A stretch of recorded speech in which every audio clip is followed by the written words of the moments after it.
Welcome back to your channel Tripitaka. तो हम लोग शुरू करने जा रहे हैं मॉडर्न इंडिया का अगला टॉपिक।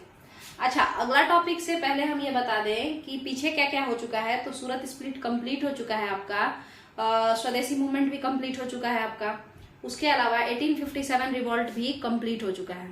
क्लियर है? तो अब हम लोग अगला टॉपिक लेके आए हैं होम रूल लीग, जो कि अगला टॉपिक है। इसके बाद यही हुआ।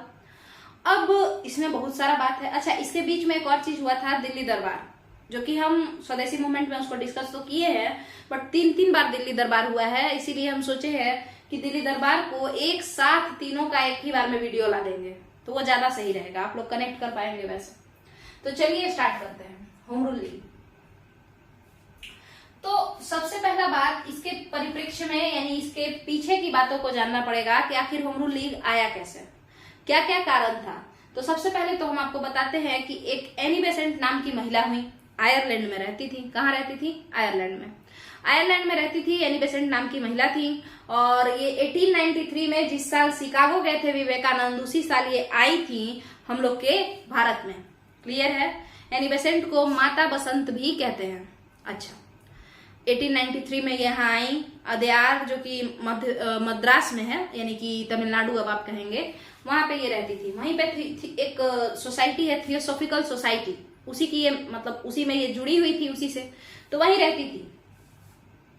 अब आगे का समझते हैं। उनके यहाँ एनी बेसेंट के गांव यानी एनी बेसेंट के देश आयरलैंड में होम रूल लीग चल रहा था, होम रूल मूवमेंट चला था कभी, और ब्रिटेन से मांगा गया था कि देखो बाहर मैटर तुम सल्टाना, विदेशी मामला अपने पास रख लो, कोई दिक्कत नहीं है, बट घर के अंदर का मैटर यानी आयरलैंड के अंदर का मैटर हम लोग सल्टाएंगे। यानी आयरलैंड मतलब आयरलैंड के अंदर का, यानी कि जो भी कंट्री के अंदर जो भी चल रहा है वो सारा हम लोग का होगा। यानी होम, घर पे रूल रहेगा किसका? मेरा। ठीक है? यानी जहाँ के लोग, जिनका घर उनका रूल, बाहर का तुम लोग खुद देखना। यही था होम रूल मूवमेंट का एक मेन बात। ये कहाँ अब हुआ? तो ये आयरलैंड में हो चुका था। तो आयरलैंड की एक लड़की एनी बेसेंट यहाँ आ चुकी थी। तो वो लोगों से कहती है कि भाई ऐसे तो इनके आने से पहले भी, ये तो ऐसे 1893 में ही आ गई हैं, और तिलक से इनका मिलना जुलना हो ही रहा है। और स्वदेशी के समय में तिलक के भी मन में आता है कि स्वराज मांग लिया जाए। तिलक कहते हैं स्वदेशी मूवमेंट 1905 के समय में कि हम लोग भीख नहीं मांग रहे हैं, अपना शासन है, मेरा देश है, हम राज करना चाहते हैं, तो भीख क्यों मांगेंगे? इस बात के लिए भिक्षावृत्ति नहीं कर रहे हैं हम, है ना? तो ये चीज है। तो अब आप लोग ये तो जान गए कि होम रूल क्या होता है। आयरलैंड में पहले हुआ था, एनी बेसेंट सजेस्ट की कि यहाँ पे भी होना चाहिए, बट कौन सुनता है। तो उसके बाद क्या हुआ कि फर्स्ट वर्ल्ड वॉर स्टार्ट हो गया। तो जब फर्स्ट वर्ल्ड वॉर स्टार्ट हुआ तो तिलक जो स्वराज कहते थे ना, स्वराज ले लेना चाहिए, स्वराज ले लेना चाहिए, फर्स्ट वर्ल्ड वॉर के स्टार्ट होते ही अंग्रेज कहने लगा कि तुम लोग अगर सपोर्ट करोगे ना, आके लड़ोगे मेरे साथ मेरे लिए विश्व युद्ध में, तो हम देंगे तुम लोग को क्या? स्वराज देंगे। ठीक है? तो सारे लोग दौड़े गए, भाई स्वराज मिलेगा, दौड़ो दौड़ो सभी लोग, सैनिक लोग जाओ। क्लियर है? मगर जब अंग्रेज जीत जाते हैं तो वो कुछ भी नहीं देते हैं। क्लियर है? स्वराज यानी total independence inside the country, मतलब भारत के अंदर पूरा का पूरा इंडिपेंडेंस, भारत के बाहर का मैटर ब्रिटेन संभालेगा। तो वो लोग क्या कहते हैं कि पूरा फ्रीडम देंगे अंदर के मामले में। तो स्वराज तो नहीं ही देते हैं। उसके अलावा क्या नहीं देते हैं? तो लोग कहता क्या है कि चलो देश भर में स्वराज नहीं दे रहे हो, देश भर में पूरा फ्रीडम नहीं दे रहे हो, तो एक काम करो ना, स्टेट में दे दो, राज्यों में तो दे दो स्वराज।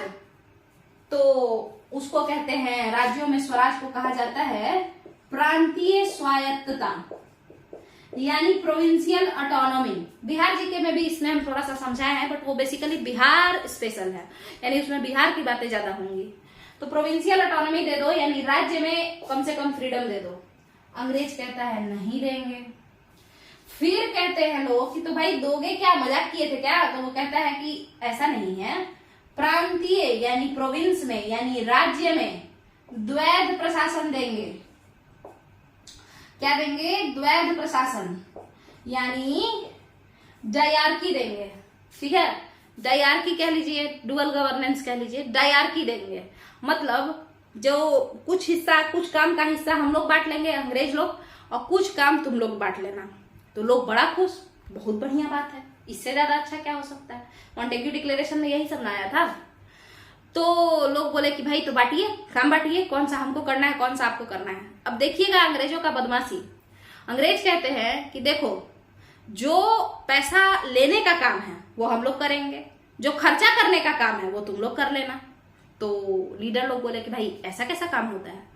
तो बोला गया कि देखो, टैक्स कलेक्ट करना होगा, इरिगेशन टैक्स हम ले लेंगे, इरिगेशन फैसिलिटी देना होगा तुम दे देना, एजुकेशन टैक्स हम ले लेंगे, विद्यालय बनाना होगा तुम बना देना।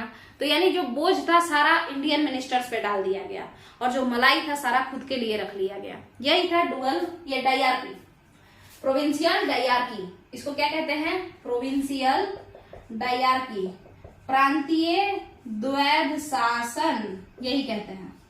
ये मिला। तिलक को अंग्रेजों के नियत पे हमेशा से शक रहा। ये तो 1917 के समय में मिला है ना, 1917 के समय में। इससे पहले भी कुछ बात हुआ होगा, है ना। सुनिएगा, तो तिलक जो थे वो तो बेचारे स्वराज एक बार मांगे थे, नहीं मिला। 1905 के समय में कोई सपोर्ट नहीं किया। 1907 में सूरत स्प्लिट हुआ। 1908 में सब तिलक को प्लानिंग प्लॉटिंग करके जेल भेज दिया। लगातार 6 साल तक वो आराम से जेल में रहे। 1914 में तो वो बेचारे बाहर आते हैं। बाल गंगाधर तिलक 1914 में बाहर आते हैं मांडले जेल से। उसके बाद थोड़ा प्लानिंग प्लॉटिंग चालू होता है। 1915 में होम रूल लीग अपना धीरे धीरे बनाना ये लोग शुरू करते हैं, और 1916 में लॉन्च करते हैं। सुनिएगा, 1914 के समय में जब तिलक बाहर आते हैं, उस समय में वर्ल्ड वॉर चल रहा होता है, आपको पता हो अगर तो, स्टार्ट होता है। तो वर्ल्ड वॉर है, और अब तिलक कहते हैं कि भाई सारा भारतीय लोग क्यों भाग रहा है इस ब्रिटिशर्स को बचाने के लिए। तो लोग बताते हैं कि बोला है स्वराज देंगे। तिलक कहते हैं ऐसा बात है, चलिए ठीक है। तो तिलक कहते हैं कि झूठा झूठ बोल रहा है, चलो एक होम रूल मूवमेंट चलाते हैं। तिलक कहते हैं कि ये झूठा सब झूठ बोल रहा है। तब एनी बेसेंट उनको समझाती हैं कि देखिए ऐसे हड़बड़ाने से नहीं होगा, हम लोग के यहाँ भी होम रूल दिया है तो आपको भी दे देगा, है ना। हम लोग के यहाँ भी होम रूल दिया है, पूरा इंडिपेंडेंस मांगिएगा तो नहीं देगा, बट हम लोग के यहाँ होम रूल दिया है, मतलब घर में राज दिया है, तो आपके घर पे भी राज करने का अधिकार आपको दे देगा। एनी बेसेंट के बातों से प्रभावित होकर तिलक होम रूल लीग बनाते हैं। इससे पहले ही एनी बेसेंट जो है 1915 में ही एक पेपर, 2 पेपर लिखती है 1915 के समय में। वो था न्यू इंडिया एंड कॉमनवेल्थ, ये 2 पेपर का नाम है। मैगजीन कह लीजिए, पेपर कह लीजिए, जो भी कहिए। इन दोनों मैगजीन में एनी बेसेंट यही सब बात लिखते रहती है कि होम रूल ऐसे मिल जाएगा, अंदर शासन करेंगे तो ये फायदा है, मेरे देश आयरलैंड को बड़ा फायदा हुआ है, ब्रिटिशर से ऐसे मांगा जा सकता है। ये सारा जब पेपर तिलक पढ़ते हैं तो वो काफी प्रभावित होते हैं, और वो इनके साथ जुड़ के कहते हैं कि हम होम रूल लीग में हम भी लॉन्च करेंगे, यानी हम भी होम रूल मूवमेंट लॉन्च करेंगे। तो यही सब दोनों लोग आपस में मिलकर जब ये सोच लेते हैं तो आपका होम रूल लीग बनता है। अब ये लीग क्या है? होम रूल लीग मतलब ऐसे लोग का ग्रुप जो होम रूल चाहते हैं, वो सारे लोग इसमें जुड़ जाओ। तो तिलक का जो होम रूल लीग बनता है वो 28 अप्रैल 1916 को बनता है, ठीक है। 28 अप्रैल 1916 को तिलक का होम रूल लीग बनता है। इससे पहले ही तिलक प्रचार प्रसार कर रहे होते हैं अपने पुराना जो वो पेपर लिखते थे, केसरी और मराठा। केसरी जो कि मराठी में है और मराठा जो कि इंग्लिश में है। ये 2 पेपर वो लिखते थे, तो उसी पेपर में अपना ज्ञान देते रहते हैं, ऐसा ऐसा ऐसा स्वराज, ये स्वराज वो स्वराज। और लोगों को बोलते हैं कि बेलगाम में, पेपर में अपना लिखते हैं, बोलते हैं बेलगाम में एक कॉन्फ्रेंस है, वहां पे हम कुछ लॉन्च करेंगे, एक ग्रुप बनाएंगे। तो सभी लोग दौड़े दौड़े दौड़े दौड़े बेलगाम पहुंचते हैं। बेलगाम, बेलगाम नहीं, बेलगाम। इसी बेलगाम अधिवेशन में, जो कि अभी कर्नाटक में है, बेलगाम अधिवेशन में, जिसका नाम था बॉम्बे प्रोविंशियल कॉन्फ्रेंस, मतलब बॉम्बे प्रांत के सभी लोग पहुंचो।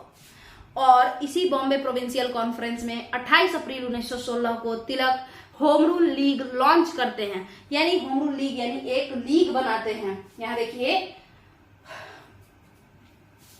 बॉम्बे प्रोविंशियल कॉन्फ्रेंस में तिलक होम रूल लीग बनाते हैं, और वहीं से होम रूल मूवमेंट यानी होम रूल लीग के लोग सभी लोग जुड़ जाओ, और उसके बाद हम लोग एक आंदोलन करेंगे जिसमें हम होम रूल का डिमांड करेंगे, यानी अपने घर में अपने शासन का डिमांड करेंगे। ऐसा हो गया। चलिए, मगर तिलक कहते हैं कि जो मेरा लीग है, ये जो मेरा ग्रुप है, तो इसका हम प्रचार प्रसार तो होम रूल का करेंगे या मूवमेंट का करेंगे इस लीग के मदद से, बट इस लीग में गोपाल कृष्ण गोखले ऐड नहीं होने चाहिए। क्यों नहीं होने चाहिए?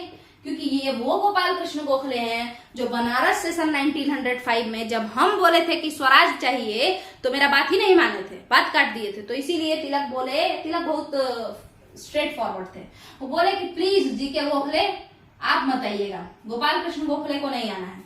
कहने का मतलब इतना तिलक गोपाल कृष्ण गोखले की आइडियोलॉजी से चिढ़ते थे कि वो बोले कि गोपाल कृष्ण गोखले के द्वारा बनाया गया एक संस्था था सर्वेंट्स ऑफ इंडिया सोसाइटी। तिलक बोले कि सर्वेंट्स ऑफ इंडिया सोसाइटी का कोई भी मेंबर होम रूल लीग में आ गया तो हम देख लेंगे, कोई नहीं आना चाहिए होम रूल लीग में। सर्वेंट्स ऑफ इंडिया सोसाइटी से जो जुड़ा हुआ है वो होम रूल लीग से ना जुड़े तो ही बेहतर है। क्लियर है? तो ये तिलक का होम रूल लीग था, 28 अप्रैल 1916 को बना, महाराष्ट्र में बना।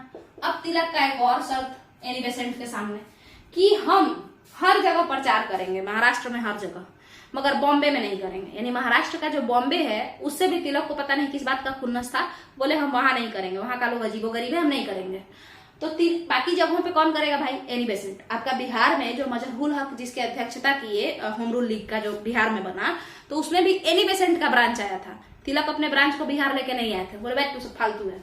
मतलब तिलक को ऐसा था कि उनको लगता था कि बात सब सुनेगा ही नहीं, तो इतना तामझाम क्या करना है, जो लोग मेरे लोग हैं, जो मेरे पे भरोसा करते हैं, हम उनको ही जोड़ेंगे। क्लियर है? तो इतना सारा टर्म्स एंड कंडीशंस के साथ तिलक का होम रूल लीग बनता है और 28 अप्रैल 1916 को एक मूवमेंट लॉन्च होता है और वो है होम रूल मूवमेंट। क्लियर है? अब इसके बाद क्या होता है?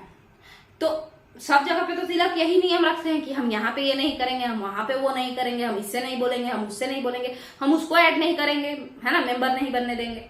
तो एनी बेसेंट अपना लॉन्च करती है। एनी बेसेंट जो 1915 में न्यू इंडिया और कॉमनवेल्थ स्टार्टिंग के 1915 में ही लिखते रहती हैं, तो उसके बाद ये बोलती है भाई सितंबर 1916 आ जाता है, सितंबर 1916 आ जाता है, तो वो एक अपना ग्रुप बनाती है और वही ग्रुप होम रूल लीग ही रहता है, बट यहाँ वाला का हेड, इस वाले होम रूल लीग की जो हेड रहती हैं वो एनी बेसेंट रहती हैं, और इसके जो सेक्रेटरी रहते हैं वो एनी बेसेंट के फ्रेंड रहते हैं जॉर्ज अरुंदेल। फ्रेंड कह लीजिए या कुलीग कह लीजिए, दोनों सही होगा। जॉर्ज अरुंदेल ये रहते हैं, ठीक है, ये रहते हैं home rule league of Annie Besant के सेक्रेटरी, सचिव। ये बोलती है भाई जिसको जुड़ना है जुड़ जाओ और हम पूरे देश में बात को फैलाएंगे, सब जगह स्वराज जाके स्वराज का यानी होम रूल का डिमांड सबको बताएंगे कि होम रूल से क्या क्या फायदा है और हम सबको जागरूक करेंगे। तो इनसे जुड़ने के लिए बहुत सारे लोग आते हैं, जैसे तेज बहादुर सप्रू, जैसे JL नेहरू, जैसे Motilal Nehru, etcetera etcetera etcetera, बहुत सारे लोग इनसे जुड़ने आ जाते हैं। क्लियर है? तो home rule league Annie Besant का मेरे हिसाब से आप लोगों को क्लियर होगा और होम रूल लीग तिलक का आपको क्लियर होगा। क्लियर है? तो यहाँ पे यही सब बात चल रहा था। हालांकि इस होम रूल लीग के कोई खास परिणाम नहीं हुए उतना अच्छे से, डिमांड ऐसा था कि मानता नहीं सब तो नहीं ही माना, बट आप ऐसे एकदम नहीं कह सकते कि कुछ रिजल्ट ही नहीं आया। इसी का तो रिजल्ट था कि कम से कम प्रांत में द्वैध शासन मिला, भले ही वो द्वैध शासन बोझ था कि टैक्स हम लेंगे और सामान तुम बनाना, बट द्वैध शासन प्रांत में इसी डिमांड के ही वजह से आया। क्लियर है आप लोगों का? Causes of home rule league आप लोगों को समझ में आ गया होगा, क्योंकि तिलक को भरोसा नहीं था, अंग्रेज अपने फायदा के लिए वर्ल्ड वॉर में लेके चले गए थे, तो तिलक बोले कि अच्छा बोल रहा है स्वराज देने के लिए, रुको ना एक मूवमेंट लॉन्च कर देते हैं, और वही ये मूवमेंट है।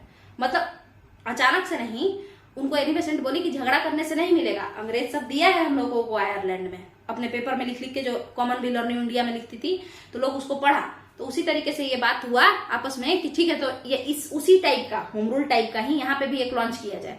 तो होम रूल लीग का लॉन्च हुआ, जो कि होम रूल लीग जो है ग्रुप है, और ये ग्रुप के लोग होम रूल आंदोलन किए, होम रूल मूवमेंट किए। क्लियर है आपका?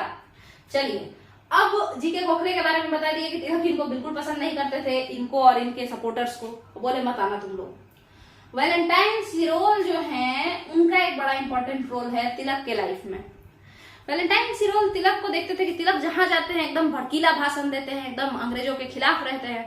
तो वैलेंटाइन सिरोल तो क्रिश्चियन थे, ऐसा ना कह के हम कहेंगे कि ब्रिटिश थे, है ना, अंग्रेज थे।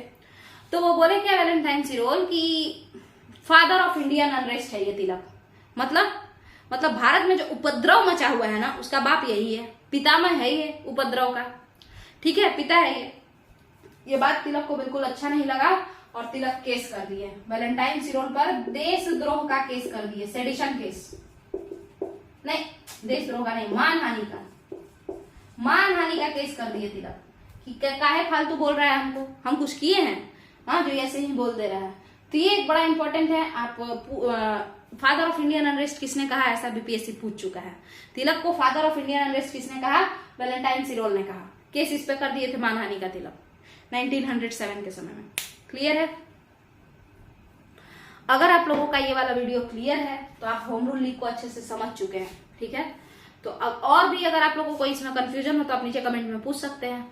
तो बाकी अब यहीं पे खत्म करते हैं। अगर आपको ये वीडियो पसंद आया है तो वीडियो को लाइक कीजिए, वीडियो को शेयर कीजिए, यहाँ तक कि मॉडर्न इंडिया का पूरा प्लेलिस्ट ही देख जाइए, उसका एंशिएंट इंडिया सबका प्लेलिस्ट वगैरह देखते रहिए, चैनल से जुड़ जाइए। बेसिकली चैनल को सब्सक्राइब कर लीजिए अगर पसंद आ रहा है चैनल तो ही, नहीं पसंद आ रहा है तो नीचे कमेंट में जरूर बताइए कि क्या नहीं पसंद आ रहा है, ताकि हम इस काबिल बन सके कि आप हमसे जुड़ना चाहें। चलिए, थैंक यू।